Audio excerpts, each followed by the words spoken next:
We did it, boys. 114 players and Dark Magician got 7th place. Let me take you through the profile.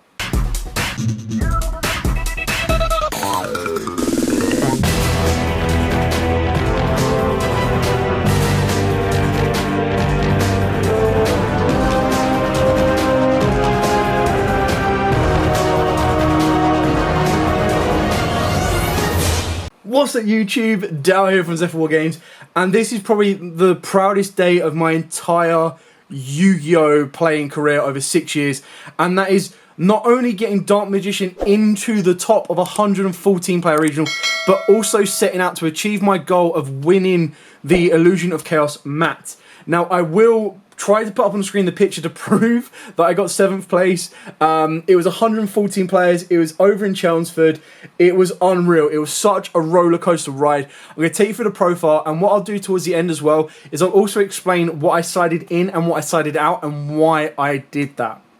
With all of that out of the way, please smash the like button, hit that notification bell, and subscribe so you don't miss out on any more upcoming content. If you have any questions at all about the profile, put them in the comments below. I'll be more than happy to answer them for you. So, before we get into the profile, my round 1 was a warm-up match. It was against Gaia's Dragons. It was like Gaia Knight with Dragons, and that was a quick win for that one. My game 2 was against Invoked Dogs, and ultimately my opponent just hit me for 700 and then comboed off for like 8 minutes into time. Round 3 was against Invoked Dog again. He had a bit of a panic at the start of the turn, or the start of the thing, lost his phone.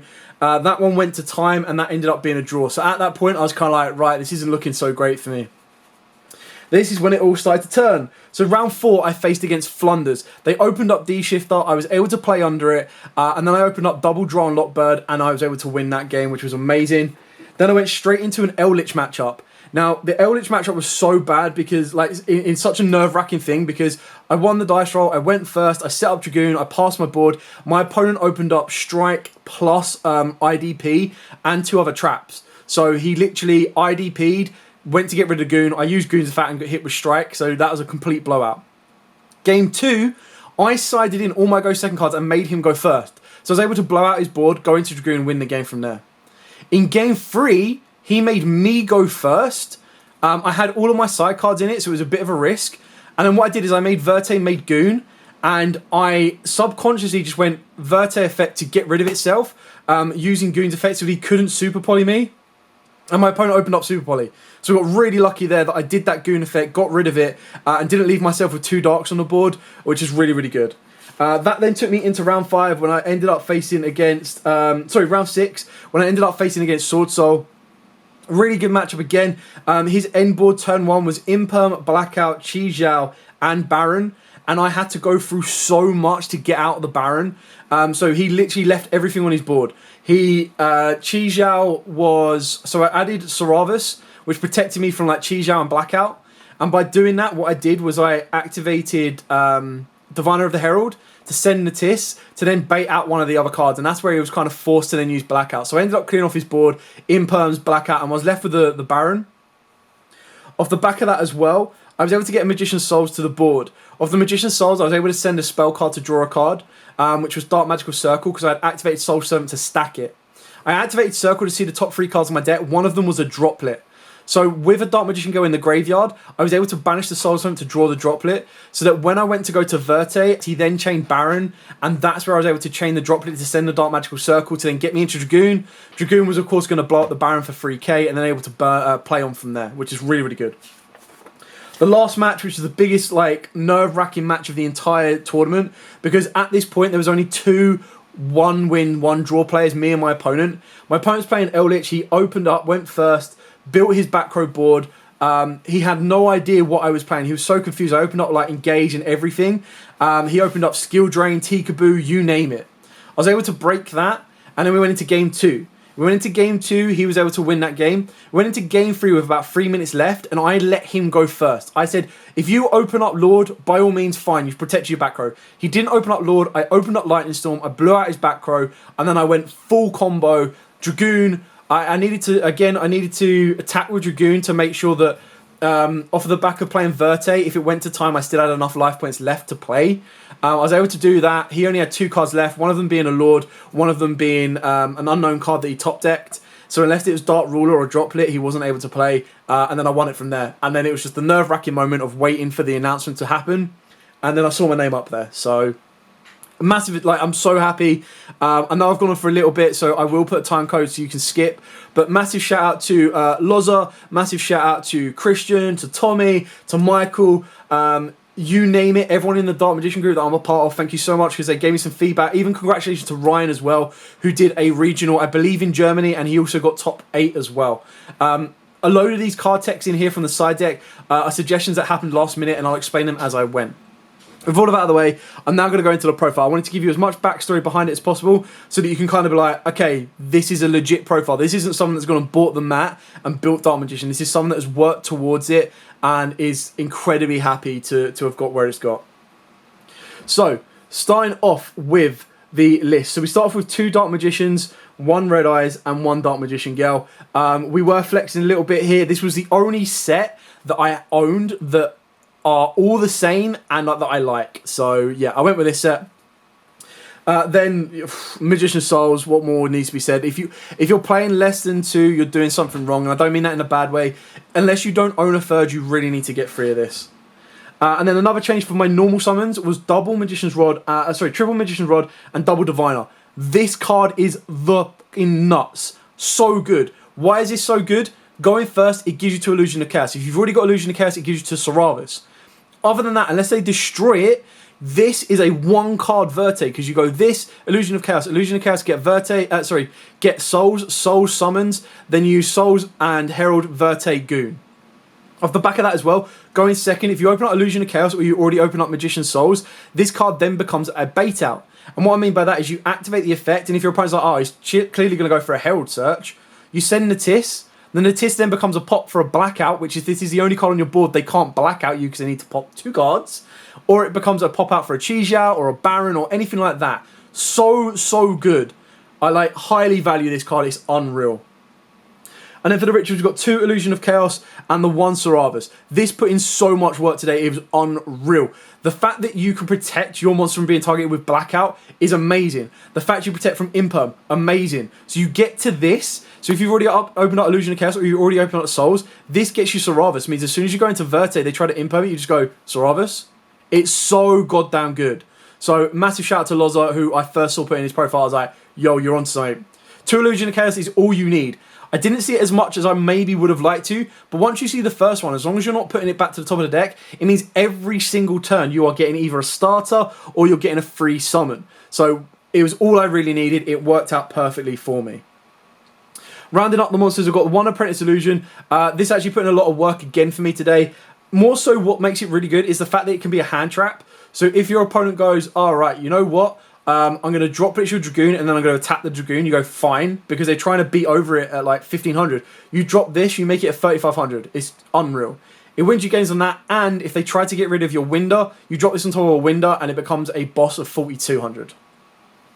1 Timaeus Dragon. I actually, before I even started this, was considering cutting Timaeus Dragon completely, and I'm so glad I didn't. This actually put in a lot of work. So against the Eldritch matchup, I had to burn through his back row so much. So he had Lord revealed in, I think this was like game 2. He had Ecclesia, he had Punishment, he had Aquero, he had everything. I burnt through my entire hand. The last thing I had left was Magician Souls on board and a Dark Magician and a Droplet in hand. I sent the Magician Souls, summoned down the Dragon, activated the Dragon to fuse with the Dark Magician hand to get into a Dragoon. Used Dragoon's 1 effect. My opponent had already played Judgment because I opened up evenly matched to pop the Ecclesia. By doing that, because Dragoon was the only card on my board, he couldn't Punishment it, and because he was 2800, it would have been very, very rare for my opponent to have a monster in his extra deck that would have given him enough advantage to pop it and get rid of it. It went through, went into Dragoon, killed Ecclesia, and then from that point on, because I had burnt through his back row so much, he only had like 2 cards left with 2,500 life points, and that's where the Droplet held in hand with Goon was going to win it from there.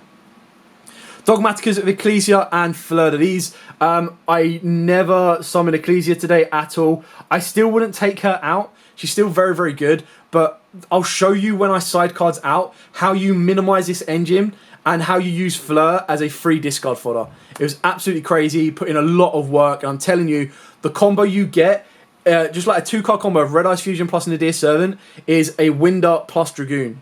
It's mad, and some people just can't play through it. So good. Moving on to spells now. I'm sorry, guys, if you don't own this one by now as well, you really need to. Hold out for the reprint if you want to, but this card is in tits. Triple Soul Servant. So good. You have no idea how many times I was like, do I want the exact of this? Do I want to stack something specifically, or do I want to send it off of Souls? And I actually sent it off of Souls a lot of times rather than it. I was like, I'm going to send this because I want the random draw. Like, the random draw could be the card I stack, or it could be one of my power play cards. And by sending this to the graveyard, that one draw was great. And then whatever that was, I could then banish it from the graveyard because I would have already used it with Souls to then get an additional draw. So at that point, if I'm digging for a starter, whether it be Rod, whether it be for Diviner, I've got 2 chances to get to it. And it worked out like a treat. Again, this one goes out to a massive shout out to the Dark Magician community. I was only ever playing 1 Red Eyes Fusion. I've bumped this to 2, and holy crap, it's so much better. And a lot of people might be like, well, what are you talking about? Well, there was a couple of times where I opened this, and I was like, if I only opened 1, this would have been completely dead. I couldn't do anything with it. There was a couple of times where I put it back into the deck, where I used it as fodder for Souls, or there were times where I was like, well, if my opponent doesn't have an Ash, and I would try and bait my opponent out with Ashes, with Soul Servants, with Illusion of Chaoses, and then activate Red Eyes Fusion, and then they're like, oh, crap, I'm locked under a Dragoon, and they couldn't, like, again, so much work from this card. It was unreal. So I can't complain about 2 now. I really can't. If I see both in a hand, I'll probably cry a little bit. Didn't happen, and yeah, at 2 was unreal. Double Droplet, again, a last minute addition. So I was originally playing Chalice, but my god, this card is so good. I mean, again, it didn't really, it didn't, for me, it didn't do anything that a Chalice wouldn't already do, but there were so many times when I had this and I was able to set this, and if my opponent Dark Ruled me, I was still able to half damage and survive or anything. So if you definitely don't have these, Chalice is your next best alternative, and I'd definitely advise doing it. 2, Dark Magical Circle. Now, again, a lot of people are like, whoa, what the hell, you only need to play 1. The thing is, with 2, this is like one of the easiest sides out in my entire life. But what was so good about this is the fact that I had Soul Servant. Is like, if I've already opened up this, I can just rod into this, use this to stack the field cell, get it, and then I get to see the remaining 2 cards on the top of my deck. So if I've already got Souls on board, if I don't want this, I Souls it, get rid of it, draw the cards I get into, which are my power cards of Droplets, or they're the power cards of Nadir Servant. So, yeah, and like literally the Sword Soul matchup, because this revealed a Droplet, I was able to put the Droplet to the top for the draw. So, I mean, I wouldn't play less than 2, in my opinion. I always sided 1 out and relied on it less, but it was so good. Like, and in the Eldritch matchup, when you get full combo, when you get this, Eternal Soul, and the Schism, and then Dragoon, it's like, bro, I'm banishing a card, I'm letting you only have 1 special summon a turn, and Ascend if you put a Dark on the board, and my Dragoon's going to negate anything that could possibly be fretful to me. Last Dark Magician card is 1 Salvation. Never used its second effect. It could have come up once, but I just used it as send fodder. So good. Nadir Servant, it's a 1-card power play. The best thing about this is a lot of people are like, well, it locks you out of your deck. Yes, but it's like one of the last cards you want to play. Like, if I activate Red Eyes Fusion, I can still activate this card. I send App Cologne, great. If I've burnt through everything and my opponent only has 1 card left, I activate this, send Natis, search out a Fleur de Ris, so that if they put a monster on the extra deck, I get a 2500 beater. I do full combo, Verte, still get to this because I'm banishing Soul Servant to draw 2. I get to this, I activate it. This is basically a pseudo Winder. Like, the way you need to see this is a 1-card Winder, and it's a Winder that you can control. So if your opponent wants to protect the first card they play, and if they're worried about Dragoon and they've opened up Droplets, if they play a card and they're like, I really can't afford for this to be negated, you go Dragoon. You then force them to activate their Droplet, and that's when you can go, cool, do your thing, activate Schism, summon that window, and they're like, right, I'm now locked under that. So the only way they beat it is they have to hold their Droplet back, and they're then waiting on you to activate the Schism. So unless they put you in a position where you have to play Schism, there's no other way around it, you're still good to go. Double Prep, love this card. Again, wouldn't put it at 3. I think 2 for me has been perfect. Maybe at a different day, I might want to bump it to 3, but 2 has been godly. Like, The amount of times I've seen this and then gone activate it, and then this is either going to be a Saravis if I want to protect my... because in theory, if I use this and get Saravis and I've opened up a Diviner, I can protect my Diviner from Blackout, from Imperm, for everything, and that's then ultimately going to lead me to an Illusion of Chaos. If you already open up Illusion of Chaos, you go Saravis. If you already open up Saravis, then you just go Illusion. And like I said, Saravis puts in so much work. Striker package, again, this is a 1-card power play. You bait out so much with this, and the best thing is if your opponent doesn't know what you're playing, you activate Engage, their brain subconsciously already switches and goes, oh crap, I've got to deal with strikers, so their play strategy changes. So then when you're going drones, and then you go drones into Kagari, Kagari add back drones, Kagari into Kana, activate drones, gain 100 life points, they're already like, what? And the best thing is, in the Eldritch matchup under Tikaboo, unreal, warrior, machine. The only thing you can't do is get into Kana.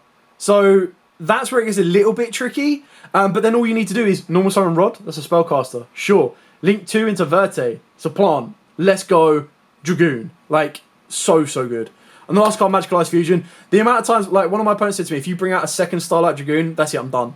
So I've used this a couple of times. There's so many times that the opponent worries about getting rid of Goon that they'll droplet to attack and get rid of Dragoon, leave you a Verte, and you go, Verte, send Magical Ice Fusion, gives you another Dragoon, and you go from there. So, do you mind, sir? Clearly not. But yeah, Magical Ice Fusion. Again, last minute, I was like, do I put Secrets of Dark Magic in here? And I can't say if it would have worked or not, but there probably wasn't really a time that it came up. The only time that I'd want it to come up is when you need to search a fusion spell off of your Rod. But it's, again, and when you see the extra deck, you'll understand. It's very rare that right now we only have one spellcast from the board. That might change when, like, if Ghost Ogre becomes more prominent or Gamma becomes more prominent, but ultimately right now it doesn't. Triple Gozer match, auto win against Sword Soul, auto win against the Brave players if they put the Brave in and they can't get to the equipped. 9 out of 10 they probably will. Lich goes straight out. Eldritch Invoked is interesting because as soon as they put, like, if they put Alistair on the board, you goes and lock them. They can't get rid of it unless they're playing Kaliga. And then if they put Purgatrio on the board, not Purgatrio, sorry, Almirage on the board, goes and lock them out. Really good, put in a lot of work. Punishment, never saw it. If you cut the Ecclesia, this is a card that gets sided out. So if you cut Ecclesia, you can cut this completely. But it's still always nice because if you do get to it, it is a very nice two-card disruption. 1 Eternal Soul, 1 Schism, all straightforward and sensible on that one. Very good. Schism, keep in mind, guys, is actually incredibly powerful because it forces your opponent's DPE. So if your opponent goes DPE because they know you've got this, you activate this, you bring out a Windar, and that's going to send. Now, you might be like, well, Dale, how the hell do they know you already have this? Like, if this is already face up. Well, guys, shocker, I played 2 Windar in the extra deck. I know it's going to make you guys go, what? That's the exact same reaction I got from my opponent when they thought this was just a dead card and they didn't have to worry about anything. And I just go, okay, this will be interesting. They go DPE, and I go, this will be interesting. Change Schism. They're like, what? It's like, yeah, you killed my Windar. I've got a Windar in the grave. I've got a load of Dark in the grave. Why not make a Windar? And the Windar was the last-minute introduction that I used in place of one of the Old Faithful of Artemis. And I'll explain that when we get to it. So, Double Dragoon, Mac Daddy, please, Konami, I pray to the Konami gods, do not touch this card. Leave this card alone. Alright? I know if you're going to ban Verte, sure, it makes it a little bit difficult. Leave him alone, please. He wins me the games. He won me the games. It is like, I think the only time that I won without this is I won a game with Dark Magician Girl, and I won a game with 2 Dark Magicians. So with the Dark Magician Girl, my opponent summoned Stree and attacked at 300. He was on 1500 life points. I had a Dark Magician in the graveyard. Dark Magician Girl was 23. He attacked my Dark Magician to kill it. And then the next turn he couldn't get rid of the Dark Magician Girl. So the Dark Magician Girl attacked Stree with 23 because of the Dark Magician in grave. Oh, amazing. And then the other one, in the last game, I had Dark Magician on the board, Eternal Soul face up. My opponent activated IDP. Because Dark Magician wasn't in the grave, because I summoned it back the previous turn when he set the IDP, he had to banish the Dark Magician Girl to banish the Dragoon. I was like, cool, I got Dark Magician in hand. Eternal Soul, summoned down Dark Magician, and attacked the game. The Dark Magicians never summoned it the entire game. I would still keep it in there. There's no way I'm dropping it. Definitely in here. Double Windar. That's right. Last minute edition, I put in a second Windar over, a little spoiler here, over the Link 1 Artemis.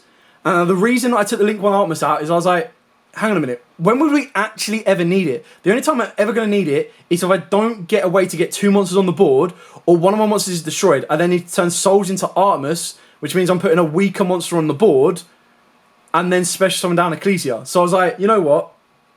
We are with Illusion of Chaos, we are consistently getting 2 monsters. Whether that be Diviner with Souls, whether that be Rod with Souls, whether that be Apprentice Illusion with another card. We are always trying to get to Verte. It is a very last chance saloon that we ever actually consider or attempt that we're only going to end on 1 monster. And when that happens, I'd rather end on a Rod at 1600 than an Artemis on 1000 if I don't have Ecclesia. So I put in a second window, and my God, this put work in. Because, number one, your opponent does not expect you to play a second window. Number two, when they clear this off, if they clear the Schism first, this is just going to add it back. If they don't, they've put a Shadow in your graveyard ready for you to activate it and go from there. Keeping in mind as well, the card can't attack while Schism is face up on the board. So, when you summon it and Schism then goes, cool, excellent, send a card, you Souls and get rid of the Schism, you're then free to attack. So good, it worked a treat. Yeah. App Clone, like I said, Nadir Servant is a pseudo window. Won the TIS, put in so much work. Never came off a punishment, always came off of Diviner. And everyone, like, no one expects it. They're like, oh, it's a search. What's the worst can do? You bring out in the TIS, and straight away, because you've done that, it then means your opponent has to either have the one-off Call by the Grave, or they need to burn the Baron. And it's like, well, if they burn the Baron, the whole idea of you doing that is that you've already got Souls in the hand. You've already got your route to Verte. So, Herald of Arclight, the other card you send off of Diviner. 1 Link Spider. Again, I've gone with Link Spider over Umduct for the pure fact that now I can't turn the Sky Striker token into Umduct. It has to go into Link Spider. So in this particular version, Link Spider is superior to Umduct. I know, timestamp it, record it, do whatever you need to. In this particular build, Link Spider is more superior. Kena, Kagari, so great, especially with a format with strikers running around. Like, your opponent worries so much when you start the striker play. They say, like, I'm going to do all of that, and then if I have all from one card, and if you stop all of that, I've still got Diviner, and Diviner's going to come down and go, alright, cool bro, let's go, and going to give me the same Verte combo anyway. So there you go, 1 Verte. I did consider, rather than a second window, have a second Verte. I kind of ultimately went with a second window, because I was like, I mean, a lot of people keep this on board, so I'm not really too fussed about it. The Dark Charmer, I can see why this is so good, because you bait out the DPE, you make this, use this to bring back the DPE, you have your own. And then you can link it off into Selene if you want to, and then Selene's going to lead into Access Code. I made this once today, and it was basically this with Goon for game, and I think it's in my first game, just to get the 8k out and done. So, ultimately, these cards I never used at all today. These 3 cards I never used. But you want them in here because it is it's like a 2-card route to give you a full OTK and board clear. So I wouldn't cut anything. It's difficult to try and cut anything from this particular extra deck, as you can see. But yeah, it's worked a treat for me. So that's it for the main list. Moving on to the side deck. Again, a last minute change was I got 2 Lancelot and 2 Droll. Holy crap. What a clutch this was. So good. Flunders, dropped it, win it, done it. And the reason is, so massive shout out to Zahab Shah on this one. I had this yesterday when I was testing Dark Magician against PKs, and I dropped this against them. He was still able to build an incredible board, and I was like, well, what was the point of that? So right at the last minute, I dropped a Lancia and I dropped a Cosmic for 2 Drolls. And Droll put so much work in. So much work. Less so in the Sword Soul matchup. Less so in the Eldritch matchup, but like Flunders won it against the Invoked Dog ones. It worked, even though I didn't win the games. Like when I dropped Drolls, they were unable to play because they go Meltdown, cool, Res, Droll. So yeah, worked out really, really well. Massive shout out to Loza, even though I never actually used this today. Massive shout out to him. Apart from the fact that it gave me a last minute panic, like 2 minutes before I had to leave the house, I was trying to hunt for this bloody card, and it's 2 Secret Village of the Spellcaster and 1 Terraforming. And the reason I did this was because of my experience with this. I was like, bro, should we just play Anti-Spell? And Lozers was like, yo, are you serious? Just play Secret Village. I was like, ha, you're right. So against PK Brave, they don't play this. Against Prankids Brave, they don't play a Spellcaster. They can't play under this. Like, if they open up Cosmic or anything and you've already got a Dragoon, they can't play. Like, last minute, I was like, should this be set rotation because I play Salvation? But I was like, nah, there's no point. So I went with a 2 and a 1. Never sided it in because by some miracle, I never saw Brave Engines. It was all Eldritch controls. It was all Invoked Dogs. So luckily I didn't need it. And obviously Eldritch, pointless. Sword Soul, maybe, but still rather pointless. It's great. Harpy's Feather Duster, don't care. Cosmics, don't care. Like, anything like that, you're like, cool, play this. Dragoon. It's like, you've got the biggest spellcaster on your board that they have to get rid of. Droplet? Get out of here, bro. You ain't doing that to me. So, yeah. Lightning Storm, what do I say about this card?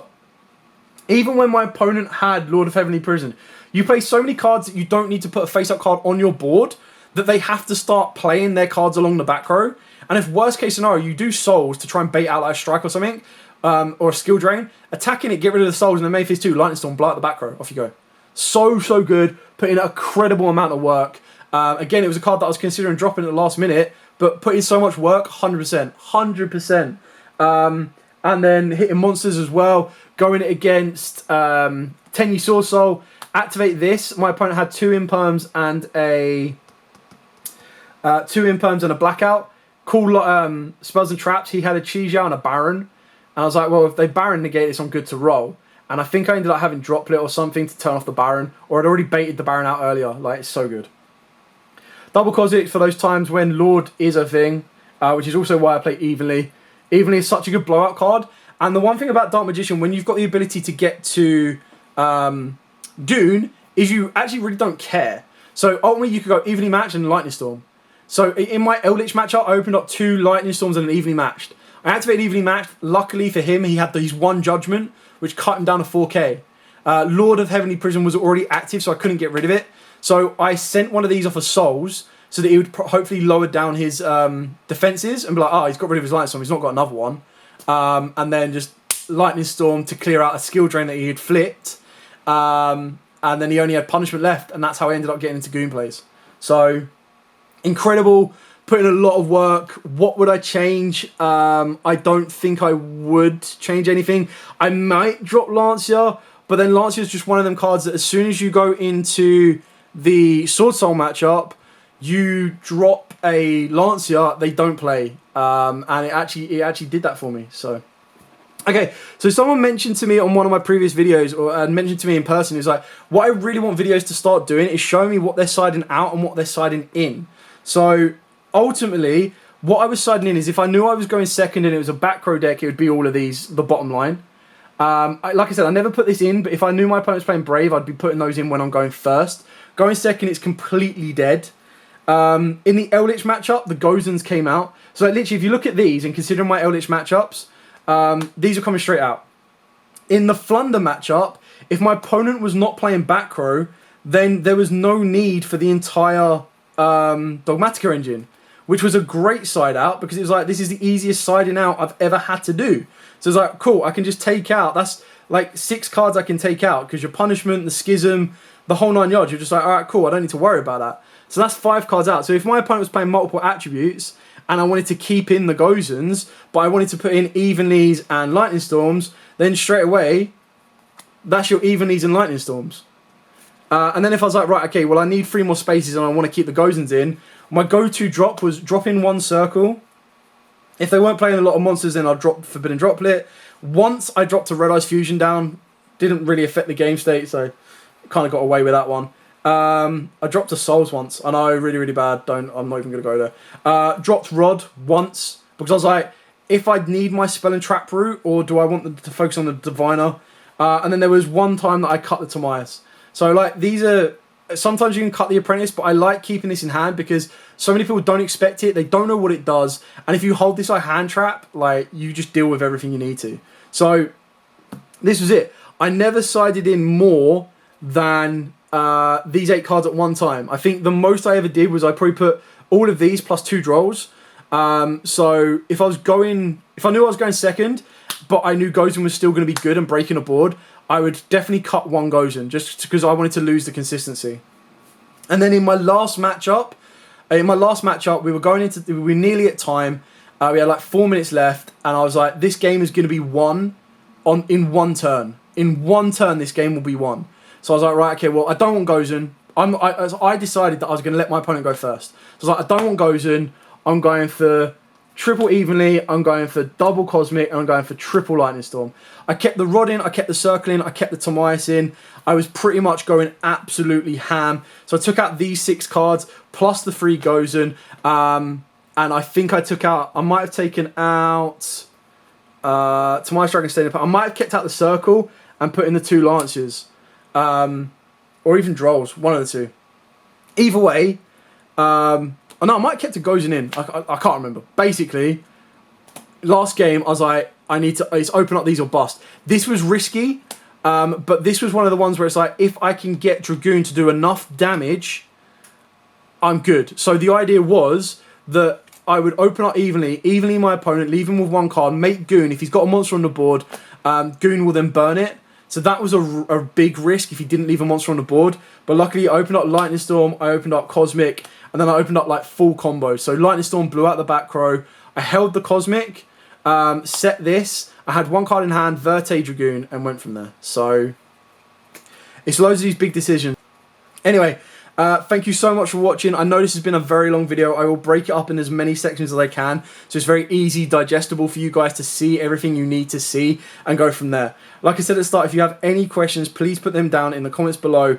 And before I sign out, massive shout out to everyone that came to the regional today. So I'm not going to go through everyone because I will forget someone and I'll look like a complete tit. So apologies for that. But congratulations to everyone that went today from the team. They all did really, really well. Some of them lost on the bubble. Some of them lost to bad calls, bad decisions. But they all learnt stuff today. Massive shout out to the Dark Magician group that's helped me put this together. Massive shout out to Tier 0 Games that I went and tested with yesterday. Yeah, so thank you to like all of you guys as well that have put comments on the videos, that have provided me feedback, that have allowed me to kind of build and adapt and change the deck and get to this point and even get over my hump of, oh, I really want to play the true name, but realise, yo, bro, you should probably be cutting those out for droplets. If you're going to be competing at the highest level possible with a Dark Magician deck, you need to be doing it. One thing I will say right at the end as well, because a lot of you were like, whoa, where's your hand traps? With this build, I went with no hand traps, because I do not feel that there is a single hand trap, unless played at the exact precise time, that will end a turn. So the way this worked was, I want to maximise my ability to get into combo, so I don't care about hand traps. I'm going to try and get to my combo in my first 5 cards.